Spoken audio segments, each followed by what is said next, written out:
दोस्तों, आपका स्वागत है हमारे YouTube चैनल पर। आप इस चैनल को ज़्यादा से ज़्यादा सब्सक्राइब और शेयर करें, जिससे स्टेनो के सभी विद्यार्थी हमारे चैनल से फ़ायदा उठा सके।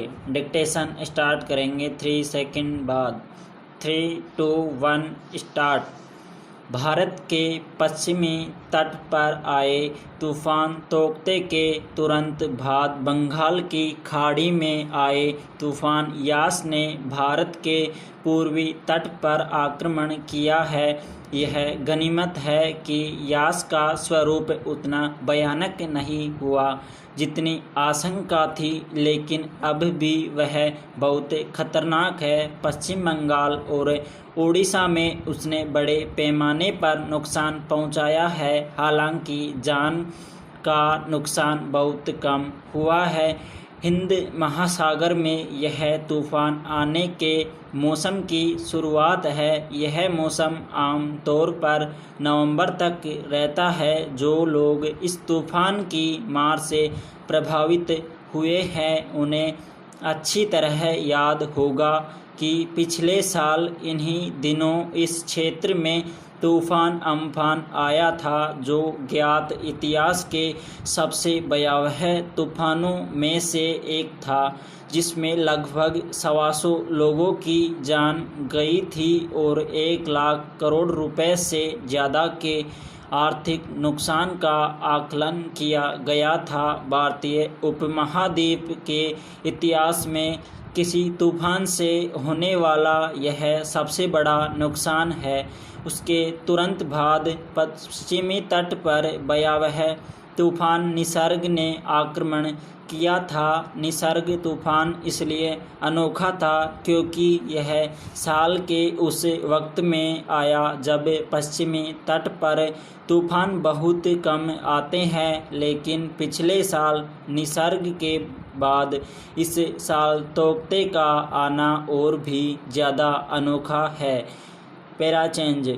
मौसम का इतिहास बताता है कि इस साल कुछ छोटे बड़े तूफान और आ सकते हैं। अच्छा हो कि ज़्यादातर तूफान छोटे हो और उनसे से कम नुकसान हो। महामारी के दौर में तूफानों का आना ऐसा लगता है जैसे एक के बाद दूसरी आपदा टूट पड़ी हो, जैसी दुनिया भर के धार्मिक ग्रंथों और पौराणिक साहित्य में कहानियाँ मिलती है। यह सही है कि मनुष्य ने विज्ञान और टेक्नोलॉजी के जरिए आपदाओं से होने वाले नुकसान को काफ़ी कम किया है, लेकिन एक हद के बाद प्रकृति के आगे मनुष्य निर्बल हो जाता है। तूफानों के मामले में पहले से चेतावनी देने और तैयारी करने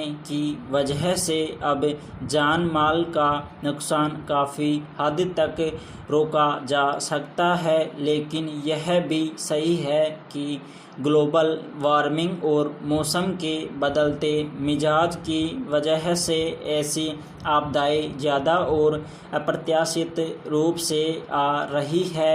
ऐसे में ज़्यादा तैयारी और सावधानी की ज़रूरत है।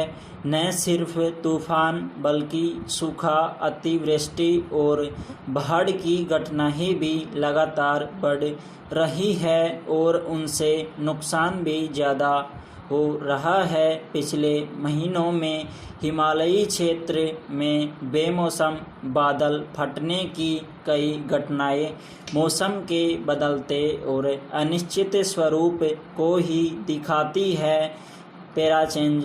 तूफान की चेतावनी और उससे बचने के उपायों का जो तंत्र हमने विकसित किया है उसमें सुधार की अभी बहुत गुंजाइश है, लेकिन वह काफ़ी प्रभावी है। इससे हम उस दूसरी आपदा के मामले में सीख ले सकते हैं जिसे अभी भुगत रहे हैं। कोरोना के कहर से यह सीख लेना ज़रूरी है कि बीमारियों की रोकथाम और उनसे बचाव के लिए एक मजबूत और कारगर सार्वजनिक स्वास्थ्य तंत्र का होना जरूरी है, जो वक्त रहते खतरे का आकलन कर सके और उसकी रोकथाम के उपाय कर सके। मौसम का मिजाज जैसे बदल रहा है, उससे पैदा होने वाले खतरों का सामना सिर्फ एक प्रभावशाली और कारगर जन कल्याणकारी प्रशासन तंत्र से ही संभव है। समाप्त। आपको इस डिक्टेशन की आउटलाइन हमारे डिस्क्रिप्शन के लिंक में मिल जाएगी। धन्यवाद।